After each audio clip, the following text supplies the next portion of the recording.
Trump যতবার কথা বলবে যুদ্ধ নিয়ে ততবার তেলের দাম বাড়তে থাকবে। এটাই হয়ে এসছে গত 40 দিন থেকে পরিস্থিতি তেমন।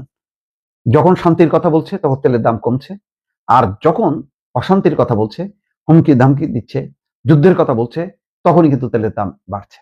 ট্রাম্পের কথায় তেলের দাম বাড়ে, ট্রাম্পের কথায় তেলের দাম কমে। দুর্ভাগ্যজনক হচ্ছে এই যে ট্রাম্প ভালো করেই জানে যে যুদ্ধ পরিস্থিতির কারণে তেলের দাম বাড়ে, সুতরাং সেই সংক্রান্ত যখন কি হুমকি ধামকি তিনি দিতে থাকেন তখন তেলের দামের উপর প্রভাব পড়ে, তেলের দাম বেড়ে যায়। তাই শান্তির কথা যত না তিনি বলেন, তার চেয়ে অশান্তির কথা বলেন। ফলে যখন একটু শান্তির কথা বলেন তখন একটু কমে, আবার যখন অশান্তির কথা বলেন তখন আবার বেড়ে যায়। এই চলছে। সর্বশেষ যে পরিসংখ্যান বা বক্তব্য রিপোর্ট, তাতে বলা হচ্ছে ট্রাম্পের বক্তব্যে তেলের দাম 5% বেড়েছে।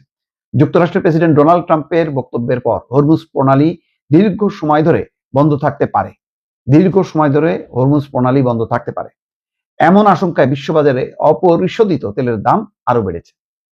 অপরিশোধিত জ্বালানি তেল ব্রেন্ট ক্রুড 5% বেড়ে ব্যারেল প্রতি $116.8 পৌঁছেছে, যা গত এক সপ্তাহ ধরে চলমান ঊর্ধ্বমুখী প্রবণতাকে আরো দীর্ঘায়িত করেছে।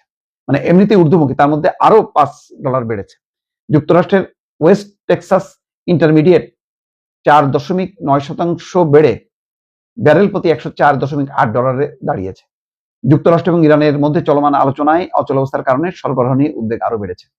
ওয়াল স্ট্রিট জার্নালের মঙ্গলবার রাতের এক প্রতিবেদন অনুযায়ী প্রেসিডেন্ট ট্রাম্প যুদ্ধ অবসানে তেহরানের সর্বশেষ প্রস্তাবে অসন্তুষ্টি প্রকাশ করেছেন এবং হরমুজে ইরানের উপর দীর্ঘমেয়াদী অবরোধের প্রস্তুতির জন্য তার সহযোগীদের নির্দেশ দিয়েছেন। বলেছেন যে দীর্ঘমেয়াদী অবরোধ হবে তার প্রস্তুতি নেওয়ার জন্য। এটা বলে আসলে ইরানকে কাবু করতে চায় যে ইরান যাতে ভয় পায়, কিন্তু দাঁড়াচ্ছে কি, তার প্রভাবটা পড়ে যাচ্ছে তেলের উপরে। আর এই তেলের বাড়তি দামের কারণে বিশ্ববাজারে জ্বালানি তেলের দাম সব দেশই বাড়ছে এবং মূল্যস্ফীতি বেড়ে যাচ্ছে। ফলে বুঝতে পারছেন সংকটটা কোথায় যে ঠেকেছে। এখন এই কথা, এই যে তিনি বারবার হুমকি ধামকি দিচ্ছেন, যার ফলে বলা হচ্ছে যে আলোচনাটা অচল অবস্থার মধ্যে পড়েছে ট্রাম্পের এসব কথাবার্তার কারণে।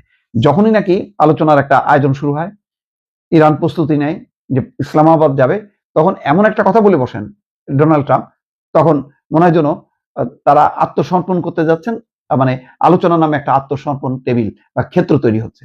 ইরান তখন আবার ব্যাক করতেছে। এই চলতে চলতে এখন পুরো একটা অচল অবস্থার মধ্যে। কবে আলোচনা হবে তার কোনো ঠিক ঠিকানা নেই, অথচ তিনি হুমকি দিয়েই যাচ্ছেন।